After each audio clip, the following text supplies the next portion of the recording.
All right, now I was warned, check, make sure I'm good. I was warned Golden Knights play at noon, so I gotta make this quick. So, awesome. Welcome to Downtown Faith, and I'm so glad you're here today to be part of this discussion as we wrap up our series, Chasing the Wind, where we've been asking this question, simply, what is the point? When it comes to life, what is the point? What is the purpose? And where do we find the meaning? Because in this portion of the Bible we've been looking at, we see this speaker, who's referred to as the teacher, talking and starts off the whole thing meaningless. Everything is meaningless, right? And it's like, oh man, it's a real pick-me-up. But we said that meaningless simply meant, like the word there in the original language, hevel, meant like smoke or vapor. And it had to do with the mystery and the brevity of life. And maybe you feel that at the very core level. You understand you've been asking this question, what is the point? You want your life to have meaning. You don't want to get to the end of your life and feel that it's all just been for naught or for nothing. We said that this is not a new modern question, right? These are not new modern things, that these are actually very ancient questions that human beings have been dealing with for centuries and centuries and thousands of years of what's the point, what's the purpose, what are we here for, what are we doing? And so throughout the series, we've been kind of looking at that, and we've looked at the metaphor that's used, the simile, that's used throughout this speech that this ancient person gives in the book of Ecclesiastes in the Old Testament. And it's this phrase, chasing the wind. And we said that chasing the wind, simply put, if you look at it over and over again, means living life to the fullest and ending up empty. Living life to the fullest and ending up empty. I heard someone teach about this, and they used the idea of a soap bubble, right? Like you can chase it, but you can't really hold it, right? It just pops, it goes away. And that's kind of what we see here in Ecclesiastes. Jesse, could you bring me down just a touch? Just a touch. I hear a little bit of a ring. We should be good there. And so the first week we said that purpose is found in the presence amid the pursuit, right? We don't want to miss the moments, because that's where the meaning is found as we go through our life and our pursuits, and that our pursuits and our dreams, they're not bad. And that's one of the things I love about downtown, and that I love about this group of people, is it's a group of doers. It's a group of dreamers, but also doers, right? People that are pursuing things in whatever their passion is. And I love that, and that is not in and of itself wrong. It's just not the point. It's just not going to provide the ultimate meaning in our life. And so we said that purpose is found in the presence amid the pursuit and being present to the moments. And then last week, Meredith shared with us kind of the idea of pursuing companionship, not just connection. And in our very connected world, where we can be connected to news from all around the world and people from all around the world instantly, that oftentimes what is missed is that real meaningful connection, and that meaningful relationships are necessary for a meaningful life. And so my hope and my prayer is that we could all learn from that, and that we will invest in these deep relationships in our lives, and that we will pursue companionship and partnership so that we are stronger and other people around us are stronger, not just connection that is oftentimes empty. And the first two kind of ideas really made me think of the movie The Greatest Showman. Any fans of the movie The Greatest Showman? Yeah, it's on at my house every morning now because my kids go in. They love it. They love to sing and they love to dance to it. But really the story is this guy who has a dream. And his dream is to accomplish these things, but with and for his family. But in the middle of it, the glitz, the glamour, the fame, the pursuit of the next, the bigger, the weirder, the more different, the pursuit for acceptance in a certain level of society, he loses his way. And then at the end, he has to come around to the conclusion of, and it's kind of like the underlying theme, there's certainly the theme of elevating these people who are different and treating them like human beings in that society and in that culture was very, very important. But this underlying theme of, oh yeah, this pursuit was for certain people, right? It was for these people in my life. It was for a better life for them, but it was also to be with them. And so we see him literally running home to his family, to the people in his life, to the companionship, to be present to the moment, because he was missing the moments that mattered. as he was pursuing this meaning in these dreams and these other things. And it's a wonderful movie, but also it got me to really thinking of the last part of Ecclesiastes, this book of the Old Testament where we're looking at, where we see this speech by the teacher, and then what we're going to see is that it's going to come to a conclusion. It's going to, in the last bit of it comes to this very direct conclusion, and the story within the Greatest Showman made me think of this passage and like, oh yeah, that when it comes down to it, this is what it comes down to, and it's the how of our life will depend largely on the who in our life. So let's look at what the writer says here in Ecclesiastes. He says, everything is meaningless, says the teacher, completely meaningless, right? So almost bookending the speech, that we see this person who's writing this kind of bookends the speech with the meaningless talk. Keep this in mind. The teacher was considered wise, and he taught the people everything he knew. He listened carefully to many proverbs, studied and classifying them. The words of the wise are like cattle prods, painful but helpful. Maybe you've gotten that. So if you have a mentor, you probably understand that very, very well. Their collected sayings are like a nail-studded stick with which the shepherd drives the sheep. The teacher sought to find just the right words to express truths clearly. But my child, let me give you some further advice. Be careful, for writing books is endless, and much study wears you out. Anybody, that's like the theme verse for people in college, right? And he goes to this right here. He says this, that's the whole story. Now here's my conclusion. Based on this speech, and I would encourage you, go back and read this speech. Based on this, the whole story, here's my conclusion. Fear God and obey his commands, for this is everyone's duty. God will judge us for everything we do, including every secret thing, whether good or bad. So it kind of comes, when it comes down to it, and we see this right here, fear God, obey his commands. This is the conclusion of the matter that this person comes to as he hears this speech. And a lot of times you may look at that and you go, yeah, pretty standard, right? Like fear, be afraid of this God thing, right? Like that's pretty standard. Like to be afraid and cower away from God and then just obey. And it seems pretty redundant, but what this is really an issue of, I think if we really look at it and we don't just pass it by, right? Because there may be people in here, and there's always people that come to these discussion gatherings who don't necessarily believe there's a God, right? And they don't necessarily follow Jesus, not sure about all this stuff. And I love that you come and you're a part of these discussions. And while these things are kind of the typical phrases that maybe turn people off or push people away, or you're like, see, this isn't for me. I think if we hone in and we look at it, we're actually going to find some really powerful wisdom. And a lot of times God throughout the Bible is simply described as wisdom. And wisdom, the metaphor for wisdom is usually a woman crying out in the streets like, hey, make sure you pay attention. I don't think it's very odd that a woman is described as wisdom, right? Guys, we understand. We get it.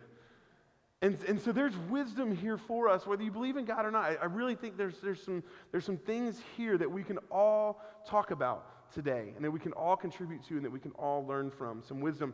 Because the issue of fearing God and obeying his commands, the issue of Ecclesiastes, this entire story of everything being meaningless and all the pursuits that this person went after that left them meaningless, what it really comes down to is kings and kingdoms. Kings and kingdoms. You see, fearing God and obey his commands, what this meant in that culture and in that context is the idea of the kingdom of God. The place where God rules and reigns. The place where all is as God intended it to be. It's a very important place. Actually, the scope of the Bible, if you read the story, the ongoing story is that there was this place that God had, that he intended, that he created, and it was broken. And that people in the earth and the world is broken, but that God is in this redemption and restoration story. And that even now, it's an already but not yet, even now that we can participate with God in the redeeming and the restoring of the world around us. And that gives us meaning. And that we are merely partnering with what God is already doing and will do to completion at some point. But it's about kings and kingdoms. The kingdom of God, the place where God rules and reigns. The place where God is respected. The idea of fear there has to do with this reverence or awe. I look at it as like whenever I've been on a cruise a couple times and you're out in the ocean, you're just like out in the middle of the ocean. Have you ever done that and like just kind of looked over and there's nothing but this massive ocean? It doesn't necessarily mean to do you harm, but if you fall in, like harm could come to you, right? Because this thing that is so much larger than you could swallow you. And just the ocean, but then also the things that are underneath, I often just think about, there's so many things that are there I don't know about. And it's that kind of fear God. It's that kind of reverence and awe. It's not that this God means to do you harm. It's just the sheer capacity of this God, the sheer size and power and presence of this God can just swallow us. It helps us see our place. And that's what he's saying is the idea of we're not in control. In all of this, there's God, and he has a plan, and he's restoring to himself a kingdom where all will be as it intends to be, because all is not, right? If we look at our world, all is not as God would intend it to be. And we can participate in that. But that's the fear of God. It's this reverence, this awe, this massive thing. But then also to keep commands. Jesus was asked by people all the time because the law was very important to them, and he was kind of a teacher, and so they would ask him, what's the most important law? And Jesus was like, hey, listen, everything in the Old Testament, what we call the Old Testament, but they call the law and the prophets, everything can be hung on two things: love God and love your neighbor as yourself. So when it comes down to obey his commands, really what God commands us all to do is to love him with everything that we have and to love our neighbor as ourselves. Now, that doesn't sound so bad, right? That doesn't sound like this oppressive God. That sounds like a place that we could all really enjoy living in, a place where people just loved each other as they love for themselves, care for each other as they care for themselves. I am consumed with this all the time. Just, am I loving fully? And where am I not? And how can I begin to take steps in that direction? Because I want to partner with God in the redemption and restoration. And how does he do that? It's a people who will love God and who will love their neighbor as themselves. And what happens is, when we see this, it's about kings and kingdoms. There's my kingdom, where everything is as I intend it to be, and that is small, right? Most of you would say, yeah, your kingdom doesn't matter very much to me. It's a very small kingdom. And then there's God's kingdom, where everything would be as God intends it to be. And I can live in an already not yet, right? I can live as though it already exists that way, but pursuing this place where everything is redeemed and restored. God is making all things new. And that kingdom is so much bigger and so much brighter and so much better. And so I think the conclusion of the matter is simply this: pursuing something bigger than me produces something more than me, right? In me, around me. If I pursue this bigger kingdom, I get something that's more than me, right? Because pursuing me only gets me more me. And that's no good for anybody. Look at how Jesus said it. He said it this way. He said, seek the kingdom of God above all else and live righteously, and he will give you everything you need. This is in the middle of the Sermon on the Mount, Jesus' most popular teaching. We actually did a series on this. I would encourage you to go back and listen to it or watch it on YouTube. #blessed, happy people in a kingdom of happiness. And he's talking about the kingdom of God. He says, seek the kingdom of God above all else. Make that first. And then everything else comes. We talked about that in week 1, right? If I pursue the right thing, then I end up getting everything else with it. And so I just want to talk real quickly about pursuing a divine kingdom. What does it mean to pursue this divine kingdom? It's just a couple things. Number 1, abdicate authority. Abdicate authority. Let your hands off the reins or the steering wheel of your life. Jesus, take the wheel, right? It's abdicating authority, saying, listen, I could be in charge of me and my little world and my kingdom, but what I'm going to do is I'm going to give that up, and I'm going to serve a bigger, brighter, better kingdom. Why? Because when I do that, more comes from it than what I could get if it's just about me. I'm going to live for something bigger than myself, so we abdicate authority. And that sounds so difficult for us. Right? Because we grasp at things that we want them to be the way we want them to be. Or we want to be in charge of something because control is, and trust me, I get it. Control is a big deal. We want to feel like we're in control. And what Ecclesiastes tells us, what we've been looking at in this idea of chasing the wind, is that every time we try to grasp control, it's like wind, right? It's just not there. We can't have it. So we abdicate authority. We give the authority of our life to someone or something else. And here at Downtown Faith, we say we follow Jesus and we want to help other people do the same. We follow Jesus because we're going to give him the authority in our life.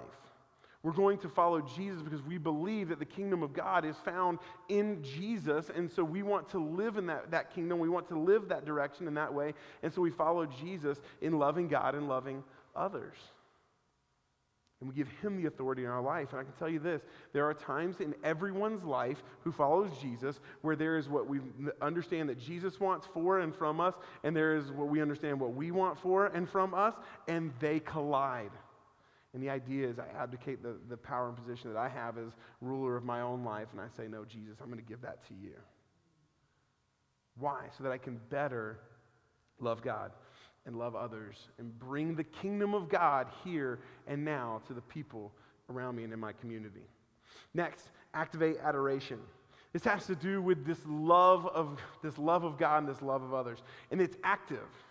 This isn't a passive thing. This isn't I sit back and go, oh, I love you, I love you, I love you. We say we love people a lot. No, this is an active thing. That's what we call it here, love loudly. This is simply actively demonstrating the love of God for the glory of God and the good of others.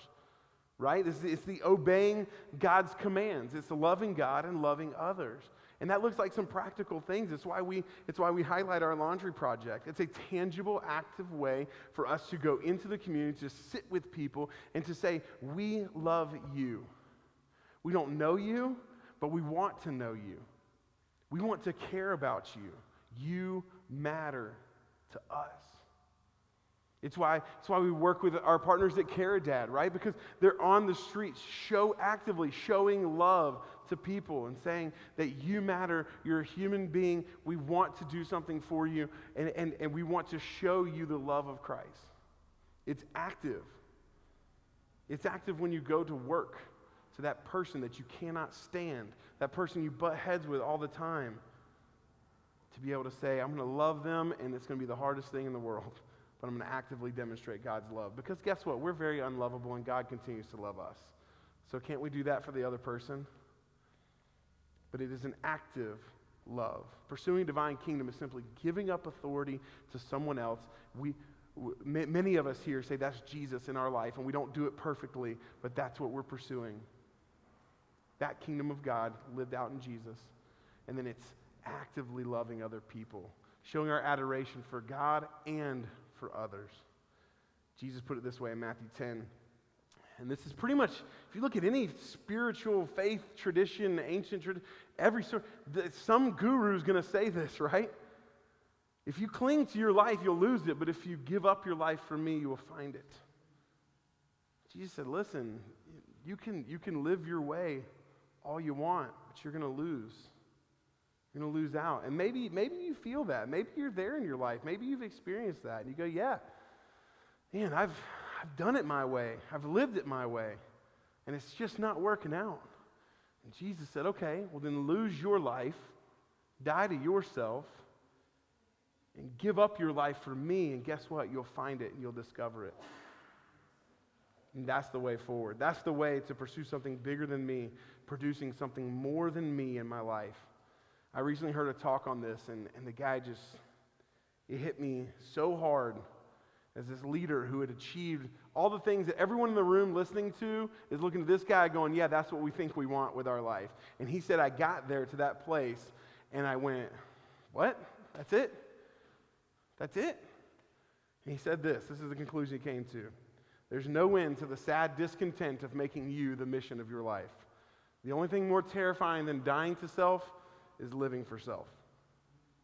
Why? Because there's something bigger, there's something brighter, there's something better available for each and every one of us, and it is the grace and love of God found in the kingdom of God that we find in and through Jesus. Dying to self is sacrificial, and guess what? The sacrifice always takes the hit. Always. But it's always for something bigger and brighter. And we don't really find that Jesus asked people to die for him. He really asked them to live for him. And that means dying to self spiritually and personally. It made me think of this then. This is kind of where we'll close today. I thought of two different types of worlds. Now, some of you may be Tom Brady fans, maybe not. I don't use this illustration because I think he's evil or bad. I think he is a human being and he has this human condition. And at the top of his career, at the top of his life, he's sitting in a 60 Minutes interview. And this is what the guy who had the life, right? The job, the money, the looks, the wife, the everything. At the height of his career, he sits and he says this: why do I have 3 Super Bowl rings and still feel like there's something greater out there for me? I mean, maybe a lot of people would say, hey man, this is what it is. I reached my goal, my dream, my life. Me, I think, God, it's got to be more than this. I mean, this can't be what it's all cracked up to be. I mean, I've done it. I'm 27, and what else is there for me? I remember hearing this, live and thinking, yeah, the guy who gets there to the place that we're all looking for and says, hey, everybody, it's not what I thought. It's not what you think. And maybe you've been there. Maybe you had the money. You had all the things that you thought, and you're just like, yeah, but it's not me. I still feel empty. Sounds a lot like our guy in Ecclesiastes. Why? Because that's what the kingdom of me gets. It just gets me more me, and that's small.